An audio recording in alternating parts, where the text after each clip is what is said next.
وعلى آله الطيبين الطاهرين وأصحابه المكرمين المعظمين. أما بعد فأعوذ بالله من الشيطان الرجيم. بسم الله الرحمن الرحيم. إنما وليكم الله ورسوله والذين آمنوا الذين يقيمون الصلاة ويؤتون الزكاة وهم راكعون. صدق الله العلي العظيم. درود شریف پڑھ لیجیے. اللهم صل على سيدنا ومولانا محمد وبارك وسلم. الصلاة والسلام عليك يا رسول الله وعلى آلك وصحابك يا حبيب الله. الصلاة والسلام عليك يا رحمة للعالمين وعلى آلك وصحابك يا شفيع المذنبين. حمد و صلاۃ کے بعد میرے نہایت ہی واجب الاحترام بزرگوں، بھائی اور عزیزوں، میں نے حضرات کے سامنے قرآن مجید فرقان حمید کی سورہ مبارکہ سورۃ المائدہ شریف کی ایک آیت کریمہ تلاوت کی. اس کا ترجمہ اور ایک ضروری مسئلے پر گفتگو ہوگی. بڑی محبت کے ساتھ سماعت فرمائی. اللہ تعالیٰ نے ارشاد فرمایا انما ولیکم اللہ ورسولہ والذین آمنوا. اللہ بھی تمہارا مددگار ہے اور اس کا رسول بھی تمہارا مددگار ہے اور ایمان والے مومن وہ بھی تمہارے مددگار. الذین یقیمون الصلاۃ، اور وہ جو نماز قائم کرتے ہیں، وَيُؤْتُونَ الزَّكَاةَ، اور زکوٰۃ دیتے ہیں، وَهُمْ رَاكِعُونَ، اور رکوع کرتے ہیں. اس آیت میں اللہ تبارک و تعالی نے اپنی مدد کا ذکر فرمایا، اپنے رسول کی مدد کا ذکر فرمایا اور ایمان والوں کی مدد کا ذکر فرمایا. یہ میرے ہاتھ میں ایک پرچہ ہے جس کا نام لکھا ہے فلاح کا راستہ.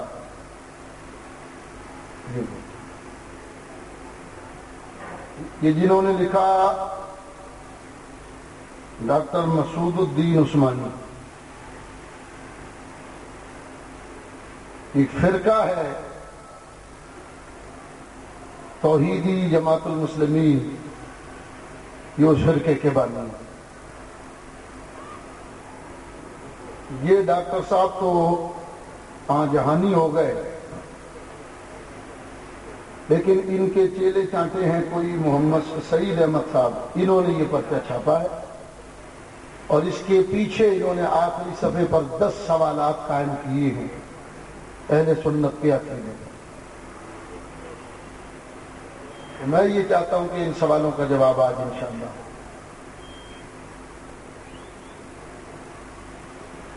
سب سے پہلی بات یہ یاد رکھنے کی ہے کہ حضور علیہ الصلوۃ والسلام نے ارشاد فرمایا کہ بنی اسرائیل میں 72 فرقے بنے تھے، میری امت میں 73 فرقے ہوئے. ترمذی شریف کی روایت. اور حضور نے یہ بھی بیان فرمایا کہ کلہم فی النار الا واحدہ، سارے جہنمی ہوں گے سوائے ایک کہ ایک جنتی ہو۔ 73 فرقوں میں ایک جنتی۔ صحابہ کرام نے پوچھا یا رسول اللہ وہ جو جنتی ہوگا وہ فرقہ کون سا ہوگا؟ قیل من ہی یا رسول اللہ، وہ کون سا فرقہ ہوگا جو جنتی؟ حضور نے فرمایا ما انا علیہ و اصحابی، جو میرے اور میرے صحابہ کے طریقے پر ہو وہ جنتی فرقہ ہوگا۔ آج ہر فرقہ یہ دعویٰ کرتا کہ وہ جنتی، جتنا وہ قرآن و حدیث کو سمجھتا ہے کوئی اور نہیں سمجھتا۔ یہ جو توحیدی یا جماعت المسلمین فرقہ ہے، یہ فرقہ وہابیوں کی ایک شاخ ہے۔ حضرت علی کے دور میں ایک فرقہ پیدا ہوا تھا جس کو خارجی کہتے ہیں۔ خارج کے معنی ہے نکلنا، خارجی نکلنے والا۔ یہ حضرت علی کے لشکر سے الگ ہو گئے تھے۔ یہ بیماری یہ اسی دور سے پرانی بیماری ہے ان کی۔ حضرت علی کے دور سے یہ نکلے، آپ پر بدعتی ہونے کا فتویٰ لگایا حضرت علی پر۔ آج سنیوں پر فتویٰ لگتا نہیں کہ یہ بدعتی ہے، انہوں نے یہ ظلم حضرت علی پر بھی کیا تھا۔ حضرت علی پر بھی انہوں نے بدعتی ہونے کا فتویٰ لگایا۔ حضرت علی، ان کی بیماری میں نے بتائی یہی تھی کہ حضرت علی کے دور میں انہوں نے حضرت امیر معاویہ سے جب حضرت علی المرتضیٰ کی لڑائی ہوئی، اختلاف ہوا، جب صلح کا وقت آیا تو حضرت علی المرتضیٰ نے ایک آدمی اپنی طرف سے صلح کے لیے بھیجا، حضرت امیر معاویہ نے ایک اپنی طرف سے، غالباً عمر بن العاص اور حضرت ابو موسیٰ اشعری۔ ان دونوں کو حکم کہا گیا کہ یہ فیصلہ کرنے والے۔ خارجی جو حضرت علی کے لشکر سے الگ ہوئے، ان کے گلوں میں قرآن لٹکا ہوا تھا، وہ کہنے لگے حضرت علی معاذ اللہ بدعتی ہو گئے اور ہم حضرت علی کا ساتھ نہیں دیں گے۔ بھئی تم کیوں بدعتی ہو گئے؟ کہنے لگے انہوں نے ایک انسان کو حاکم بنایا جبکہ حاکم تو اللہ ہے۔ جب حاکم اللہ ہے تو اللہ کے علاوہ کسی انسان کو حاکم بنانا ہی صحیح ہے۔ انہوں نے انکار کیا۔ حضرت علی نے سن کر فرمایا کلمۃ حق و ارید بہا باطل۔ انہوں نے قرآن کی آیت پڑھی ان الحکم الا للہ، کہ اللہ کے سوا کوئی حاکم نہیں۔ حضرت علی نے فرمایا تم نے آیت بالکل ٹھیک پڑھی ہے، لیکن آیت سے جو نتیجہ نکالا ہے وہ غلط ہے۔ آپ نے حضرت عباس کو بھیجا کہ جاؤ جا کر ان کو سمجھاؤ۔ حضرت عباس سمجھانے کے لیے گئے۔ آپ نے فرمایا کہ دیکھو اگر اللہ کے سوا کوئی حاکم نہیں تو قرآن کی ان دو آیتوں کا کیا مطلب ہوگا؟ اللہ تعالیٰ قرآن پاک میں ارشاد فرماتا الیس اللہ بأحکم الحاکمین، کیا اللہ تمام حاکموں سے بڑا حاکم نہیں؟ حضرت علی نے فرمایا تمہارا فتویٰ کہ اللہ کے سوا کوئی حاکم نہیں، تو پھر اللہ کن حاکموں سے بڑا حاکم؟ ماننا پڑے گا کہ دنیا کے کچھ حاکم ہیں جن سے بڑا اللہ حاکم، ان کو حکومت اللہ ہی نے دی۔ ایک جگہ فرمایا، اللہ فرماتا ہے فَلَا وَرَبِّكَ لَا يُؤْمِنُونَ حَتَّى يُحَكِّمُوكَ فِيمَا شَجَرَ بَيْنَهُمْ۔ اللہ فرماتا میرے حبیب ان سے کہہ دو کہ محبوب اگر یہ تمہیں اپنے روزمرہ کے اختلافات میں مشاجرات میں حاکم نہ مانے تو یہ مومن نہیں ہوں گے۔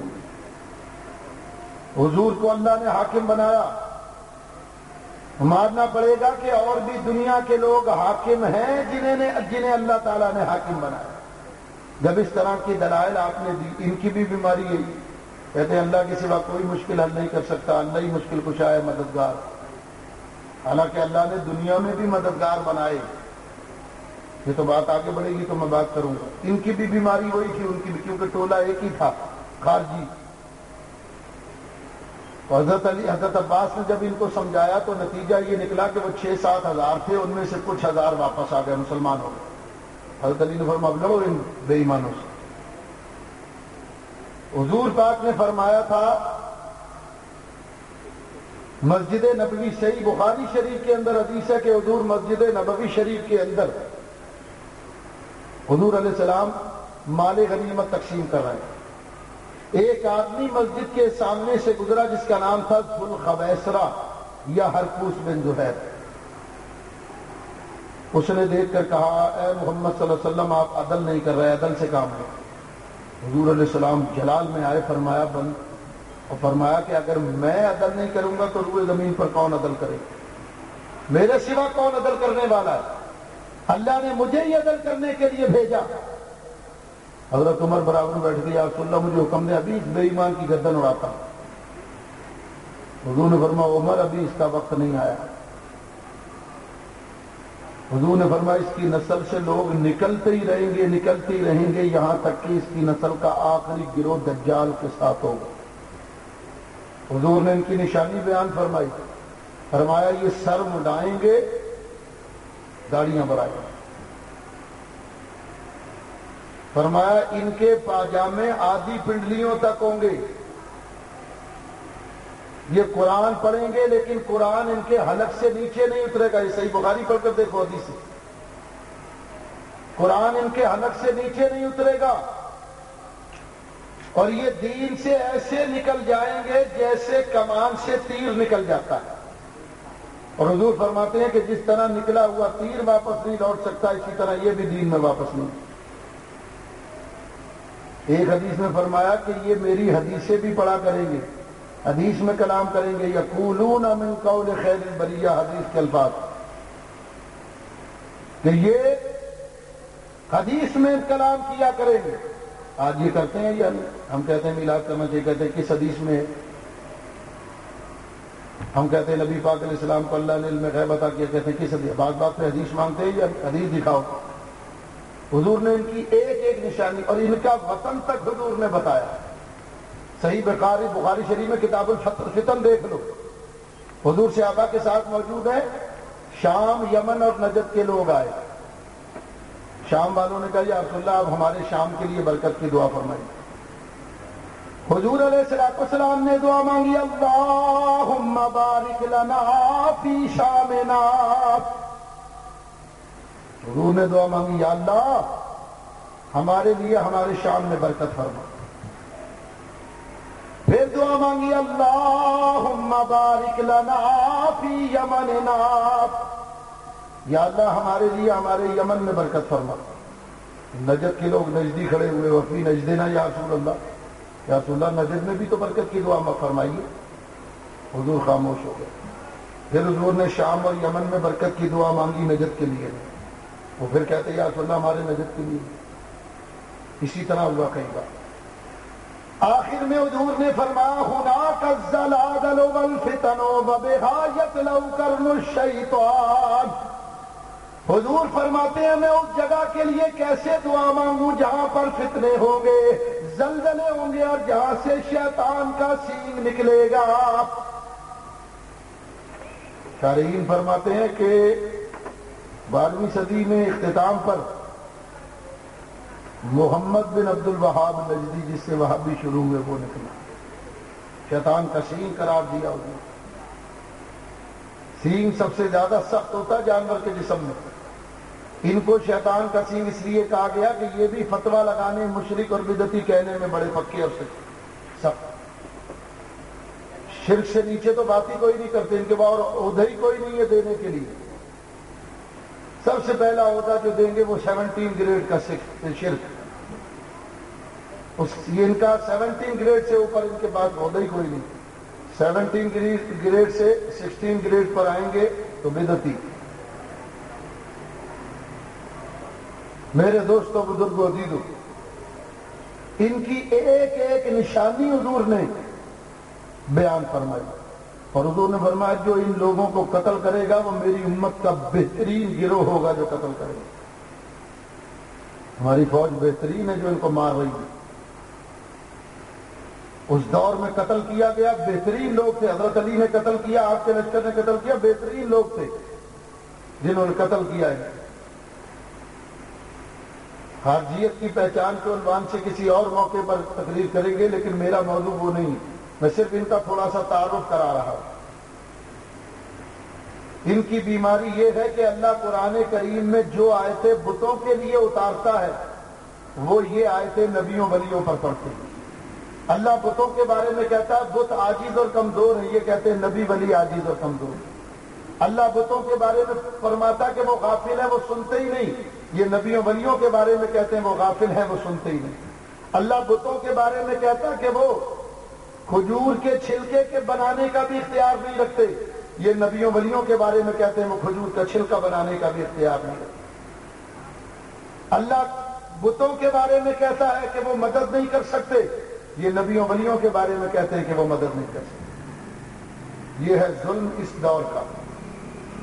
اللہ بتوں کے لیے آیت اتارے، یہ ظالم نبیوں ولیوں پر پڑے۔ اس پورے پرچے میں یہی ظلم کیا گیا ہے، صرف یہی ظلم۔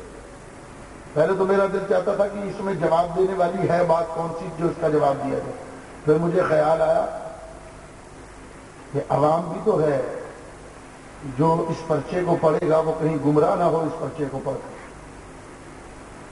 اس لیے ضروری سمجھتا ہوں کہ اس کا جواب دیا۔ میرے دوستوں بزرگوں، میں نے آیت آپ کے سامنے پڑھی، چھٹے پارے۔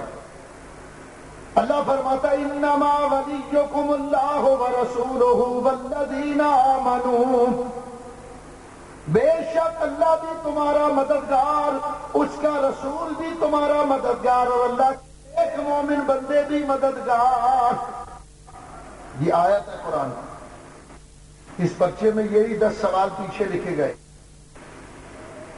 انہوں نے ہیڈنگ قائم کی میں صفحہ 7 پر کیا اللہ کے سوا کوئی اور مشکل حل کرنے پر قادر ہے، یہ انہوں نے ہیڈنگ کیا۔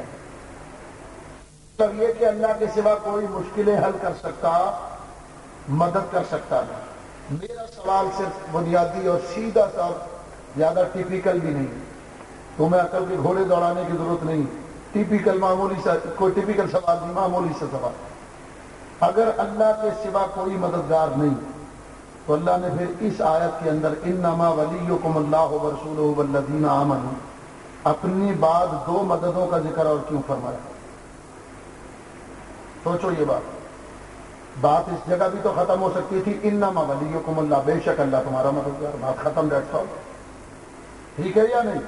لیکن اللہ فرماتا ہے انما ولیکم اللہ ورسولہ والذین آمنوا، ہم بھی اللہ بھی مددگار ہے، ہمارا رسول بھی مددگار ہے، اور نیک مومن بھی مددگار ہے۔ تو اگر اللہ کے سوا کوئی مشکل حل نہیں کر سکتا، مدد نہیں کر سکتا، تو اللہ تعالیٰ نے رسول کی اور نیک مومنوں کی مدد کا ذکر کیوں کیا آیت میں، جب اللہ ہی کافی ہے مدد کرنے کی؟ بات سمجھ میں آ رہی ہے آپ کے؟ پتہ چلا قرآن یہ بتا رہا ہے کہ اللہ بھی مدد کرتا اور اللہ کے نیک بندے بھی مدد کرتے، بس فرق یہ ہے کہ اللہ تعالیٰ مدد کرتا ہے ذاتی طور پر، مدد کرنے کی طاقت اللہ کو کسی نے عطا نہیں کی، جبکہ نبیوں ولیوں کو مدد کرنے کی طاقت اللہ نے عطا کی۔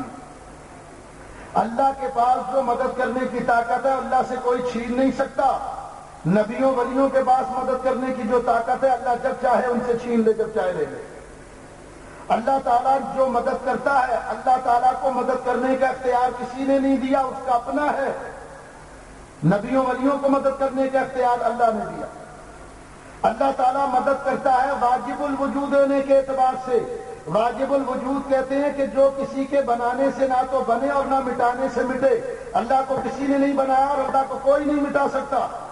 اور نبی ولی مدد کرتے ہیں ممکن الوجود ہونے کے اعتبار سے۔ ممکن الوجود کا معنی یہ ہے جو کسی کے بنانے سے بنے اور کسی کے بگاڑنے سے بگڑ جائے۔ نبیوں ولیوں کو اللہ نے بنایا، اللہ جب چاہے انہیں بگاڑ دے، جب چاہے بنائے۔ تو بتاؤ کیا نبی ولی اللہ کے برابر ہوئے؟ بولو بھائی، اونچے بولو سارے، نہیں۔ اس کو آسان کر کے اس طرح سمجھاؤں گا۔ میں 3-4 دن سے بھوکا ہوں، میں اللہ تبارک و تعالیٰ کی بارگاہ میں دعا مانگتا ہوں، مولا کریم میں بھوکا ہوں، میری مدد فرما کھانا۔ اللہ جل مجدہ الکریم آسمان سے کھانا اتار سکتا ہے یا نہیں اتار سکتا؟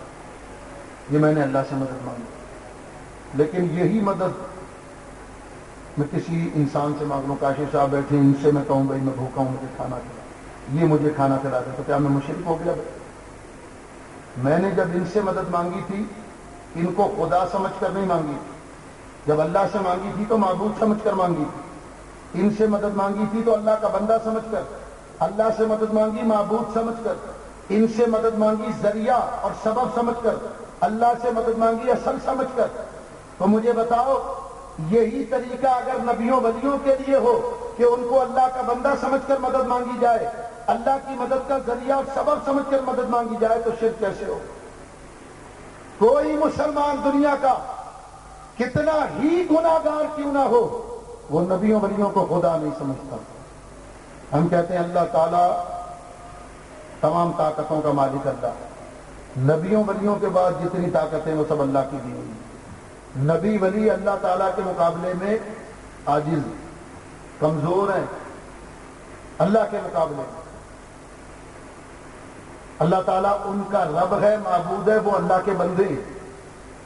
اتنا ضرور کہتے ہیں کہ وہ بھی بندے ہیں اللہ کے، ہم بھی بندے ہیں، لیکن وہ ایسے بندے ہیں کہ جن کی اللہ سنتا ہے، اللہ کے بے مثل بندے۔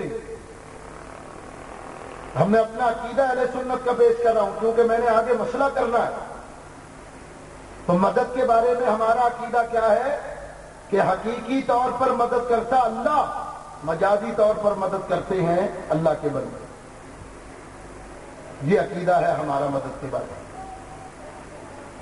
بخاری شریف کے اندر حدیث ہے کہ میدان بدر میں حضور علیہ الصلوۃ والسلام نے اللہ سے مدد مانگی۔ حضور نے ایک دعا مانگی بخاری شریف میں، حضور علیہ الصلوۃ والسلام نے دعا مانگی، اللہم ان تہلک ہذہ العصابۃ من اہل الاسلام لا تعبد فی الارض۔ یا اللہ یہ مٹھی بھر مسلمان تیرے دین کی سربلندی کے لیے جمع ہوئے، یا اللہ اگر آج کافروں نے انہیں ہلاک کر دیا تو قیامت تک تیرا نام لینے والا کوئی نہیں۔ یا اللہ مدد فرما۔ اللہ نے کس طرح مدد فرمائی؟ 5واں پارہ اللہ فرماتا ہے یمددکم ربکم بخمسۃ آلاف من الملائکۃ مسومین۔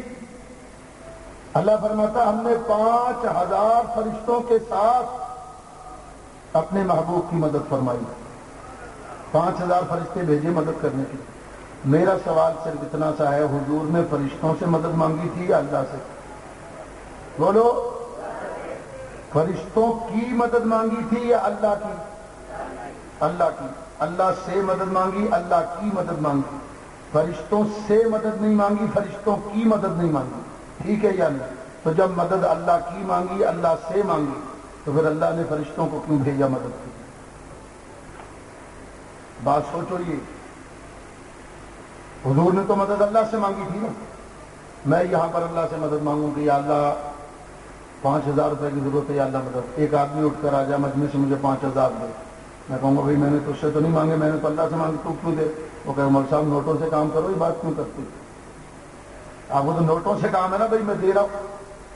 تو میں یہ کہہ سکتا ہوں یا نہیں کہ بھائی میں نے تو اللہ سے مدد مانگی، تم مدد کرنے کے لیے کیوں آئے؟ وہ آدمی یہ کہے گا مجھے اللہ نے توفیق دی تھی کہ میں تمہاری مدد کروں۔ تو جب حضور نے اللہ سے مدد مانگی تو فرشتے مدد کرنے کے لیے کیوں آئے؟ بات یہ ہے کہ فرشتوں کا مدد کرنا انہیں اللہ ہی نے بھیجا ہے، تو ان کا مدد کرنا حقیقت میں اللہ ہی کا مدد کرنا ہے۔ تو جب فرشتوں کا مدد کرنا اللہ ہی کا مدد کرنا ہے تو پھر غوث اعظم کا مدد کرنا بھی اللہ ہی کا مدد کرنا ہے، علی المرتضیٰ کا مدد کرنا بھی اللہ ہی کا مدد کرنا ہے، میرے مصطفیٰ کا مدد کرنا بھی اللہ ہی کا مدد کرنا ہے۔ میرے دوستوں بزرگوں عزیز، یہ ہے ہمارا مسلک اور عقیدہ کہ اللہ تبارک و تعالیٰ کے برگزیدہ بندے مجازی طور پر مدد کرتے ہیں، اللہ حقیقی طور پر مدد کرتا ہے۔ اگر کوئی کہے کہ قرآن میں یہ بھی تو ہے کہ ایاک نعبد و ایاک نستعین، یا اللہ ہم تیری ہی عبادت کرتے ہیں، تجھ ہی سے مدد مانگتے ہیں، تو جس طرح عبادت اللہ کے سوا کسی سے نہیں کرنی چاہیے تو پھر مدد بھی اللہ کے سوا کسی سے نہیں مانگنی چاہیے۔ تو میں اس کا یہ جواب دیتا ہوں کہ جس طرح عبادت اللہ کے سوا کسی کی نہیں کرنی چاہیے، اسی طرح شفا بھی اللہ کے سوا کسی سے نہیں مانگنی چاہیے۔ تو بیمار ہوتے ہو تو ڈاکٹر کے پاس کیا لینے کے لیے جاتے ہیں؟ بولو، اللہ ڈاکٹر کے بغیر بھی شفا دے سکتا ہے یا نہیں؟ دوا کے بغیر بھی شفا دے سکتا ہے یا نہیں؟ جب دے سکتا ہے تو کیا کرنے جاتے ہیں؟ اس دوا کو شافع نہیں مانتے، ڈاکٹر کو شافع نہیں مانتے، شفا کے درمیان اس کو ذریعہ مانتے۔ وہ پیناڈول کی گولی جو سر کے درد یا بخار کے لیے ڈاکٹر دے رہا ہے، اس میں یہ طاقت نہیں کہ وہ شفا دے، اس میں یہ طاقت اللہ کریم نے رکھی، اس کے پاس اپنی نہیں۔ تو جو اللہ ایک پیناڈول کی گولی میں شفا رکھ سکتا ہے، وہ اپنے نام کے تعویذ میں شفا کیوں نہیں رکھے؟ تعویذ بھی تو ذریعہ ہی ہوتا ہے شفا کا۔ تو میرے دوستو بزرگوں، ذرا غور کرو، ہمارا اہل سنت و جماعت کا یہ مسلک اور عقیدہ کہ ہم نبیوں ولیوں کو ہرگز ہرگز اللہ کے برابر مانتے نہیں۔ ہم کہتے ہیں وہ اللہ کے بندے ہی، اللہ نے ان کو نبی بنایا، ولی بنایا، ہیں اللہ کے بندے، لیکن اللہ کے برابر اور اللہ کے مد مقابل نہیں۔ یہ جرم تھا مکہ کے کافروں کا جو اپنے بتوں کے لیے کرتے تھے۔ چنانچہ قرآن پڑھ کر دیکھو، اللہ تعالیٰ قرآن پاک میں ارشاد فرماتا وَمِنَ النَّاسِ مَن يَتَّخِذُ مِن دُونِ اللَّهِ أَندَادًا يُحِبُّونَهُمْ كَحُبِّ اللَّهِ۔ اللہ فرماتا لوگوں میں سے ایسے بھی ہیں کہ جو اللہ کے سوا ان بتوں سے ایسی محبت کرتے ہیں جیسی محبت اللہ سے کرنی چاہیے۔ یعنی مکہ کے کافر اللہ کے برابر بتوں کو سمجھتے تھے۔ اللہ سے جس طرح محبت کی جانی چاہیے تھی، اللہ کا جو مقام تھا وہ مقام انہوں نے بتوں کو دیا ہوا۔ ایک مقام پر اللہ فرماتا لَوْ كَانَ مِنْ عِنْدِ غَيْرِ اللَّهِ لَوَجَدُوا فِيهِ اخْتِلَافًا كَثِيرًا۔ اللہ قرآن میں فرماتا کہ اگر یہ قرآن کسی بت کی طرف سے آیا ہوتا تو اس میں کثیر اختلاف ہوتا، یہ اللہ کی طرف سے آیا، اس میں کوئی اختلاف نہیں۔ جو جہاں اس آیت نے یہ بتایا کہ غیر اللہ سے مراد بت ہیں، وہاں یہ بھی بتایا کہ مکہ کے کافر بتوں کو اللہ کے مد مقابل رکھتے تھے۔ آج مسلمان جو طاقتیں اللہ کے لیے مانگتا ہے، اس زمانے میں کافر، آج کے ہندو، وہی طاقتیں ساری بتوں کے لیے مانگتے۔ یہ بتوں میں ساری طاقتیں ان کی اپنی ہیں، اللہ نے نہیں دی۔ ہم جبکہ یہ عقیدہ نہیں رکھتے، ہم کہتے ہیں نبیوں ولیوں میں جو طاقتیں وہ سب اللہ کی دی ہوئی، اور اللہ جب چاہے ان سے یہ طاقتیں واپس لے سکتا ہے۔ اللہ کریم کو طاقت قوت رکھتا ہے۔ یہ اللہ کے بندے ہیں، لیکن اللہ کے مد مقابل نہیں، اللہ کے برابر ہے۔ مکہ کے کافر بتوں کی عبادت کرتے تھے۔ کوئی مسلمان نبی کریم کی عبادت کرتا ہے؟ غوث آدم کی عبادت کرتا ہے؟ حضرت علی کی؟ معراج کی رات اللہ تعالیٰ نبی کریم سے فرماتا، قرآن پڑھو، اللہ فرماتا وَسَلْ مَنْ أَرْسَلْنَا مِن دُونِ الرَّحْمَٰنِ آلِهَةً يُعْبَدُونَ۔ اللہ فرماتا میرے حبیب ان نبیوں سے پوچھو کہ کیا اللہ رحمان کے علاوہ کوئی معبود ہے جس کی عبادت کی جائے؟ مکہ کے کافر بتوں کی عبادت کرتے تھے اللہ کے برابر سمجھ کر۔ آج کا مسلمان نبیوں ولیوں کو اللہ کے برابر نہیں سمجھتا، ان کی عبادت نہیں کرتا۔ جب آپ یہاں تک بات سمجھ گئے تو اب آؤ ان سوالوں کی طرف۔ میرے دوستوں، بزرگوں، عزیزوں، میں ایک بار آپ سے پوچھنا چاہتا ہوں، میں صرف یہ بات پوچھنا چاہتا ہوں، مجھے اتنا بتاؤ کہ اللہ تبارک و تعالیٰ کے برگزیدہ بندوں کو مدد کرنے کی طاقت کس نے دی؟ اللہ تبارک و تعالیٰ۔ ان کو یہ قوت، یہ طاقت، یہ پاور، یہ کام کرنے کا، ڈیسیجن لینے کا پاور، اتھارٹی اللہ کریم نے دی۔ یہ کہتے ہیں نہیں اللہ دے ہی نہیں سکتا کسی کو، اللہ تمہارا پابند نہیں دے سکتا، وہ شریعت تمہارے باپ کی ہے کہ تم پابندی لگاتے ہو اللہ کا۔ قرآن کہتا ہے یہ تو یہودیوں کا عقیدہ تھا، جس عقیدے کو یہ لانتی چاٹ رہے ہیں وہ تو اللہ کہتا ہے یہ یہودیوں کا عقیدہ۔ یہودی کہتے تھے کہ اللہ تعالیٰ کے دونوں ہاتھ بندھے ہوئے، اللہ دے نہیں کسی کو سکتا کچھ۔ قرآن پڑھو، یہودی کیا کہتے تھے؟ وہ کہتے تھے ید اللہ مغلولہ، اللہ کے دونوں ہاتھ بندھے ہوئے، اللہ کسی کو کچھ نہیں دے سکتا۔ اللہ تعالیٰ نے ان کے عقیدے کی تردید فرمائی قرآن میں۔ اللہ تعالیٰ ارشاد فرماتا بل یداہ مبسوطتان، نہیں بلکہ اللہ کے تو دونوں ہاتھ کھلے ہوئے ہیں، اللہ جس کو چاہتا ہے جو نعمت چاہتا عطا فرماتا۔ اللہ فرماتا دیکھو ہم رؤوف و رحیم ہیں، ہم نے یہی نعمت اپنے محبوب کو دی، اسے بھی رؤوف و رحیم بنایا۔ ہم حی ہیں، ہم نے یہ نعمت شہیدوں کو بھی عطا فرمائی، وہ بھی حی بنے۔ موت دینے والے ہم ہیں، لیکن ہم نے یہ پاور، یہ قوت ملک الموت کو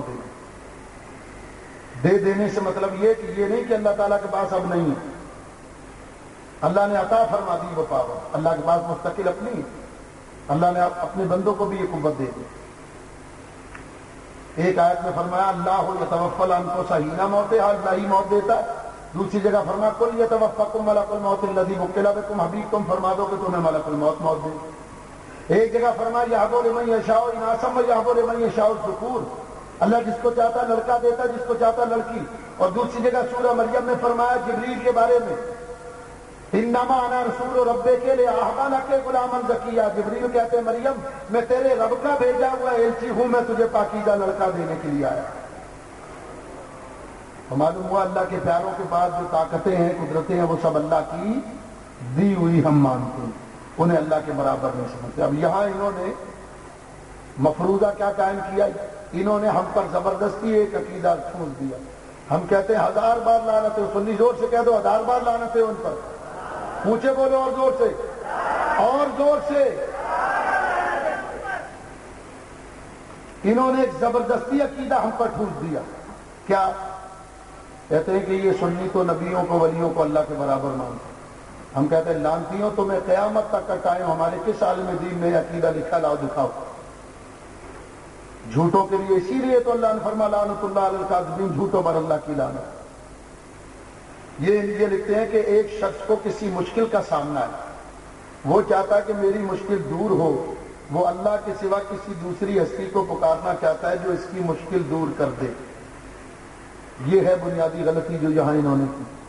لکھتے ہیں کہ جو اللہ کے سوا کسی دوسری ہستی کو پکارنا چاہتا ہے۔ ہم یہ کہتے ہیں کہ نبی ولی اللہ کے سوا نہیں ہے، وہ اللہ کے بندے ہیں۔ اللہ کے سوا تو بت ہیں جن کو قرآن نے کہا من دون اللہ، اللہ کے سوا بت۔ وہ کہتے ہیں اللہ کو چھوڑ کر اگر کسی کو پکارنا چاہتا ہے، کوئی مسلمان بھی اللہ کو چھوڑ کر نبیوں ولیوں کو نہیں پکارتا۔ اس کا عقیدہ یہ ہوتا کہ اللہ حقیقی طور پر مدد کرنے والا، یہ ذریعہ ہے، ان کو اگر میں پکاروں تو ان کا مدد کرنا حقیقت میں اللہ ہی کا مدد کرنا۔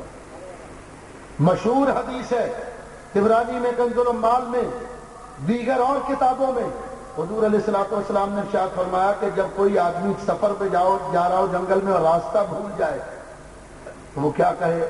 حضور نے فرمایا وہ کہے کہ اے اللہ کے بندو میری مدد کرو۔ تو اللہ نے کچھ بندے ایسے مقرر کیے جو اس کی مدد کرے گا، اس کو راستہ بتا دے۔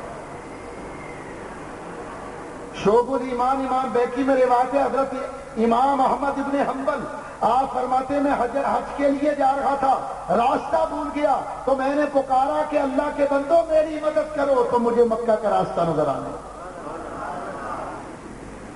پہلے حدیث جو میں نے بیان کی مجھے بتاؤ، حضور نے خود فرمایا کہ جب تم راستہ بھول جاؤ تو پکارو کہ اللہ کے بندوں میری مدد کرو، اللہ نے بعض بندے مقرر کیے جو تمہاری مدد کریں گے، تمہیں راستہ بتا دیں گے۔ بتاؤ جب وہ مسلمان یہ پکارے گا کہ اللہ کے بندوں میری مدد کرو، تو کیا وہ مسلمان اللہ کو چھوڑ کر اللہ کے بندوں سے مدد مانگ رہا ہے؟ اس کا عقیدہ یہی ہے کہ مدد کرنے والا اللہ ہے، ان بندوں کو اللہ نے مقرر کیا ہوا، یہ ماتحت الاسباب مدد ہے جو ان سے مانگ رہا ہے۔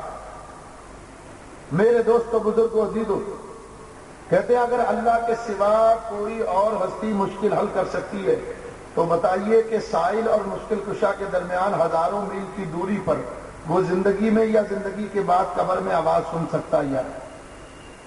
یعنی جن نبیوں ولیوں کو ہم پکارتے ہیں وہ ہزاروں میل دور ہیں اور قبروں میں وہ آواز سن سکتے ہیں یا نہیں؟ تو آؤ اس پر قرآن و حدیث سے دیکھتے ہیں قرآن کیا کہتا ہے۔ تیسرا پارہ قرآن پاک کا پڑھ کر دیکھو، حضرت ابراہیم علیہ السلام نے اللہ تبارک و تعالیٰ کی بارگاہ میں عرض کی یا رب العالمین، وہ مرنے کے بعد مردوں کو کیسے زندہ کرے گا؟ اللہ نے فرمایا تمہیں ہماری قدرت پر یقین نہیں؟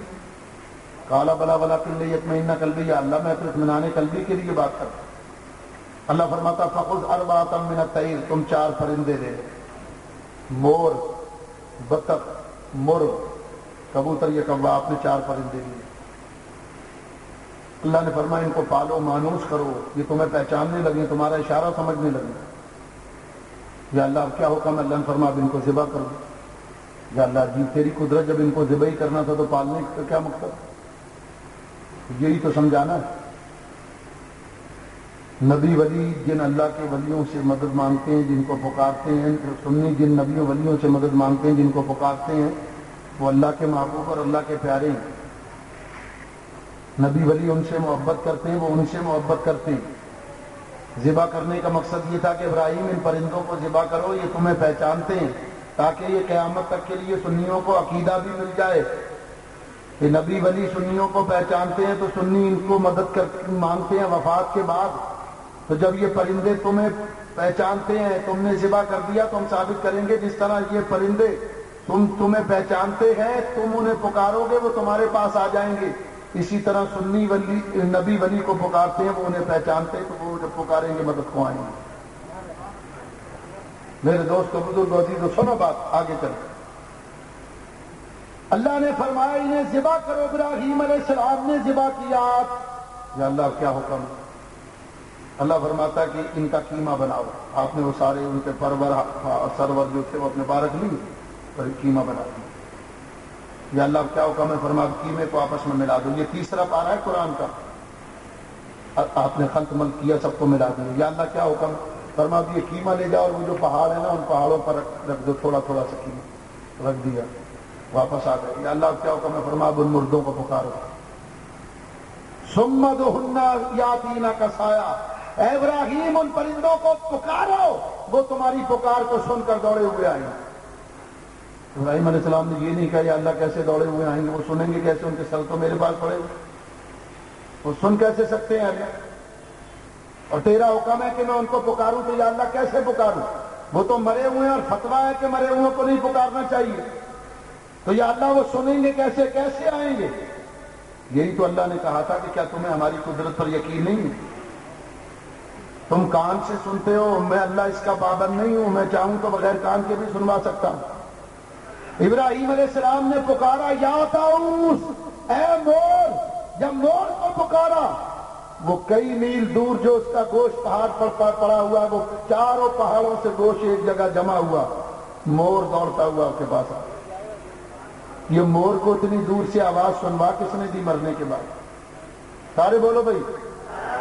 جبکہ اس کی اجزاء ٹکڑے ٹکڑے پڑے ہوئے تھے، کچھ اس پہاڑ پر، کچھ اس پہاڑ پر، اس پہاڑ پر۔ جب ابراہیم علیہ السلام نے پکارا تو یہ آواز سن کیسے لی مور نے آپ کی؟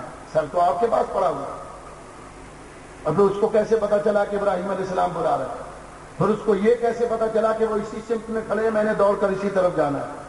بتاؤ، یہ میلوں دور، میلوں فاصلے پر جو وہ مور مردہ پڑا ہوا ہے، اس کو ابراہیم علیہ السلام کی آواز کس نے سنوائی؟ آپ کہیں گے اللہ نے، تو جو اللہ مرنے کے بعد ایک مور کو دور کی آواز سنوا سکتا ہے، وہ غوث اعظم کو کیوں نہیں سنوا سکتا؟ علی المرتضیٰ کو کیوں نہیں سنوا سکتا؟ مور کو یہ زندگی کس نے دی تھی مرنے کے بعد؟ اللہ نے، تو وہ اللہ غوث اعظم کو زندگی کیوں نہیں دے سکتا؟ تم زیادہ طاقتور ہو، اللہ کمزور ہے کہ تم نے اللہ کو منع کیا ہو؟ وہ اللہ تبارک و تعالیٰ ہے معبود حقیقی، وہ طاقت دے رہا ہے۔ کہتے نہیں یہ تو مردہ ہیں قبروں میں۔ میں کہتا ہوں بے وقوف، وہ مردہ کیسے ہیں؟ شیطان نے جب آدم کو سجدہ نہیں کیا تو اللہ نے پوچھا کہ تو نے آدم کو سجدہ کیوں نہیں کیا؟ اللہ میں سجدہ نہیں کرتا، میں افضل ہوں، یہ برتر ہے، میں اس کو سجدہ کیسے کروں؟ تو نے مجھے آگ سے بنایا، اس کو مٹی سے۔ اللہ نے فرمایا پھر نکلو تم پر لعنت ہے یہاں سے، چلو نکلو۔ اللہ نے نکال دیا شیطان کو۔ شیطان کہنے لگے یا اللہ پھر مجھے قیامت تک کی زندگی دے۔ بولو شیطان اللہ کا محبوب ہے یا دشمن ہے؟ دشمن ہے۔ وہ کہتا مجھے قیامت تک کی زندگی دے، اللہ نے زندگی دے دی۔ تو جو دشمن ہو وہ قیامت تک زندہ رہے، جو محبوب ہو وہ مردہ ہو۔ غوث اعظم محبوب ہے یا اللہ کے دشمن ہے؟ ہمارے نبی پاک اللہ کے محبوب ہیں یا دشمن ہے؟ علی المرتضیٰ محبوب ہیں یا دشمن ہے؟ تو جو دشمن ہے شیطان وہ قیامت تک زندہ رہے، قرآن کہتا ہے۔ تو جو اللہ کے پیارے اور اللہ کے محبوب ہیں وہ مردہ کیسے ہوں گے؟ ان کو بھی اللہ نے قیامت تک کی حیات عطا فرمائی۔ اگر شیطان کو گمراہ کرنے کے لیے حیات دی تو اللہ والوں کو ہدایت دینے کے لیے اللہ نے، سیدھی راہ پر لگانے کے لیے اللہ نے ان کو حیات عطا فرمائی۔ وہ زندہ ہے۔ اس پرندے نے دور کی آواز سنی، نبی پاک علیہ الصلوۃ والسلام بھی سنتے۔ بعض لوگ پتہ کیا کہ یہ پتہ کیوں کہتے؟ یہ کہتے ہیں دور کی آواز سے نہ سنتا۔ ہم کہتے ہیں اس پر 1000 لعنتیں ہوں، تو نہیں ذرا زور سے کہہ دو 1000 لعنتیں۔ قرآن پڑھ کر دیکھو، نحن اقرب الیک من حبل الورید، اللہ فرماتا ہم تمہاری شان سے بھی زیادہ قریب ہیں۔ یہ شارب، یہ گلا، اللہ فرماتا ہم اس سے بھی زیادہ کریں گے. اللہ کسی سے بھی دور نہیں. دور کی آواز سنوانے کے لیے اللہ کو مخلوق سے دور ماننا پڑے گا. دور کی آواز تو نبی ولی سنتے ہیں. یہ نبیوں ولیوں کا خاصہ دور کی آواز سننا. اب بے شمار حدیثیں اس موضوع پر مل سکتی ہیں دور کی آواز سننے پر. کیونکہ بات خارجیوں کی ہو رہی ہے تو انہیں کی یہاں سے ایک حوالہ پیش کر رہا ہوں. ابن قیم تو وہابی حضرات کے دوسرے ابا جی، اس کی کتاب جلاء الافہام صفحہ 173 فاتح کا کالا وبعد وفاتی ان اللہ حرم علی الارض ان تاکل اجساد الانبیاء او کما قال النبی صلی اللہ علیہ وسلم. حضور نے فرمایا اللہ کا بندہ کسی خطے سے مجھ پر درود پڑھے میں اس کے درود کی آواز کو سن لوں گا. صحابہ کرام نے پوچھا یا رسول اللہ کہ اپنی وفات کے بعد بھی سن لیں گے؟ فرمایا میں وفات کے بعد بھی سن لوں گا کیونکہ اللہ نے زمین پر نبیوں کے جسموں کو حرام کر دیا. معلوم ہوا ہم جن نبیوں ولیوں کو مدد کے لیے پکارتے ہیں اللہ کی عطا سے وہ دور کی آواز سنتے بھی ہیں. یہ اللہ نے ان کو طاقت عطا فرمائی. یہ قرآن سے بھی ثابت ہے، سورۃ الاعراف کے اندر موجود ہے. جب قیامت قائم ہوگی دوزخی ساتویں زمین کے نیچے، جنتی ساتویں آسمان کے اوپر. وہ ساتویں زمین کے نیچے دوزخی جو دوزخ میں، دوزخ ساتویں زمین کے نیچے، جنت ساتوں آسمانوں کے اوپر. وہ دوزخی جو ساتویں زمین کے نیچے دوزخ میں، وہ جنتیوں کو پکاریں گے وَنَادَى أَصْحَابُ النَّارِ أَصْحَابَ الْجَنَّةِ أَنْ أَفِيضُوا عَلَيْنَا مِنَ الْمَاءِ أَوْ مِمَّا رَزَقَكُمُ اللَّهُ قَالُوا إِنَّ اللَّهَ حَرَّمَهُمَا عَلَى الْكَافِرِينَ. تو دوزخی جنتیوں کو پکاریں گے کہ جنتیوں اللہ نے جو تمہیں پانی دیا وہ ہم پر برساؤ، جو کھانا دیا وہ ہمیں دو. جنتی ان کی آواز سن کر کہیں گے اللہ نے کافروں پر یہ دونوں چیزیں حرام کر دی، کھانا پانی کچھ نہیں. اب مجھے بتاؤ وہ دوزخی جو ساتویں زمین کے بعد نیچے ہیں اور وہ جنتی جو ساتویں آسمان کے اوپر، ان کی آواز کو سن رہے ہیں یا نہیں سن رہے؟ کتنی دور ہے جنت اور کتنی دور دور. ساتویں زمین کہاں ہے ہم کوئی نہیں جانتے. جنت ساتویں آسمان کے اوپر کہاں ہے یہ بھی اللہ ہی جانتا، ہم نہیں جانتے. کتنا فاصلہ کروڑوں میل کا، اربوں میل کا، لیکن وہ پکار رہے ہیں، وہ سن رہے ہیں. پتہ چلا پکارنے والے بھی مخلوق، جس کو پکارا گیا وہ بھی مخلوق. تو دور کی آواز مخلوق سنتی ہے، خالق نہیں سنتا. اللہ اس لیے نہیں سنتا کہ اللہ کسی سے دور ہی نہیں ہے. یہ پہلے سوال کا جواب مکمل ہو گیا. دوسرا سوال یہ کہتے ہیں کہ بالفرض یہ ثابت ہو جائے کہ وہ اتنے فاصلے پر آواز سن سکتا ہے تو پھر یہ سوال پیدا ہوتا ہے کہ وہ دنیا کی ہر زبان سے واقف ہے یا نہیں. مثلا سرائکی والا سرائکی میں مشکل پیش کرے گا، اسی طرح جرمنی والا جرمن زبان میں، انگریز انگریزی زبان میں، اور پٹھان پشتو زبان میں آواز دے گا. تو مطلب یہ کہ کیا جس نبی کو، ولی کو، غوث کو تم پکارتے ہو وہ یہ ساری زبانیں جانتے؟ پنجابی حضور غوث اعظم سے مدد مانگے پنجابی زبان میں، پنجابی نبی کریم سے مدد مانگے پنجابی زبان میں، پشتو زبان میں. حضور کو یہ زبانیں آتی ہیں کیا؟ ہم کہتے ہیں اگر قرآن پڑھا ہوتا تو کبھی یہ اعتراض نہ کرتے. پڑھ کر دیکھو قرآن. اللہ تعالیٰ قرآن پاک میں ارشاد فرماتا وَمَا أَرْسَلْنَا مِن رَّسُولٍ إِلَّا بِلِسَانِ قَوْمِهِ. اللہ فرماتا ہم رسول کو جس قوم کی طرح بھیجتے ہیں اس قوم کی زبان سکھا کر بھیجتے ہیں. اللہ اکبر.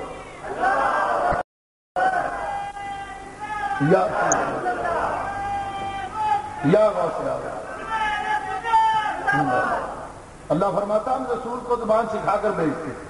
میرا سوال ہے مولویوں سے، مجھے اتنی بات بتاؤ، ہمیں اور آپ کو عربی آتی ہے؟ بولو بھائی آپ کو عربی آتی ہے؟ نہیں آتی. قبر میں جائیں گے 3 سوال عربی میں ہوں گے یا نہیں؟ اس وقت عربی آ جائے گی یا نہیں؟ آ جائے گی. جنت میں جائیں گے جنت کی زبان بھی عربی، اس وقت عربی بولنی آ جائے گی یا نہیں؟ اور جنت میں عربی قبر میں عربی ہمیں کس نے سکھا دی؟ بولو بھائی. اللہ نے. جنت میں عربی کس نے سکھا دی؟ تو اللہ ہمیں عربی سکھا سکتا ہے، اپنے نیک بندوں کو زبانیں نہیں سکھا سکتا؟ جو اللہ کے پیارے اور اللہ کے محبوب ہیں اللہ انہیں نہیں سکھا سکتا؟ پڑھ کر دیکھو سورہ رحمان کی تفسیر میں قاضی ثناء اللہ پانی پتی نے کیا لکھا. آپ فرماتے ہیں اللہ تعالیٰ نے آدم علیہ السلام کو 7 لاکھ زبانوں کا علم سکھایا.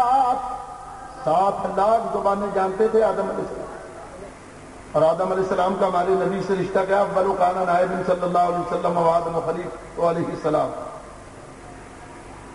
آدم ہمارے نبی کے پہلے نائب اور خلیفہ ہیں. جب نائب کو 7 لاکھ زبانیں سکھائی گئیں تو اصل محمد مصطفیٰ کے علم کا کیا عالم ہوگا. اور یہ تو صرف انسانوں کی زبانیں ہیں نا، میرے مصطفیٰ ہر مخلوق کی زبان جانتے ہیں. یہ حدیث سیرت کی کتابوں میں نہیں پڑھی کہ اونٹ آیا تھا حضور کی بارگاہ میں، حضور کے کان میں کچھ کہنے لگا، حضور نے فرمایا، صحابہ نے پوچھا یہ کیا کہہ رہا ہے؟ حضور نے فرمایا یہ اپنے مالک کی شکایت کرتا ہے.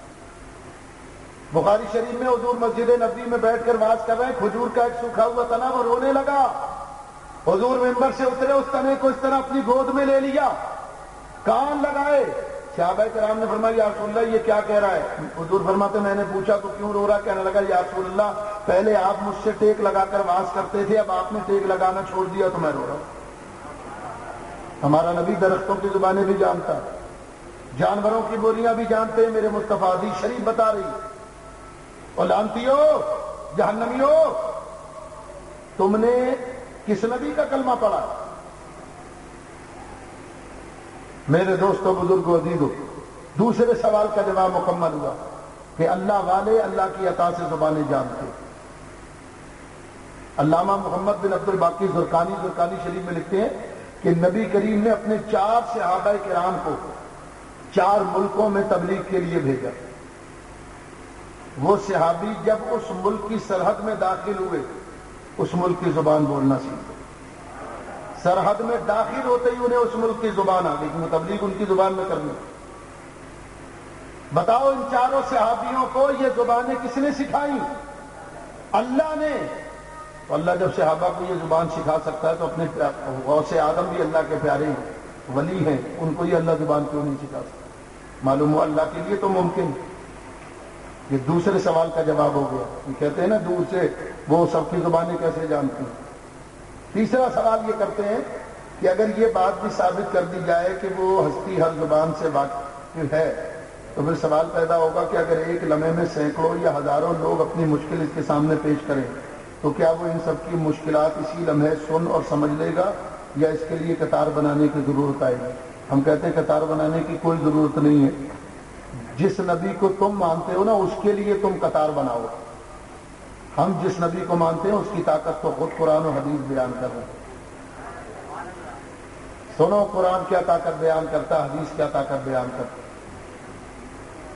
کہتے ہیں نا وہ آواز سب کی مشکلات کو آواز کو سن کیسے لیں گے بیعت وقت، جب سارے ہی پکاریں، سارے کیسے سن لیں گے؟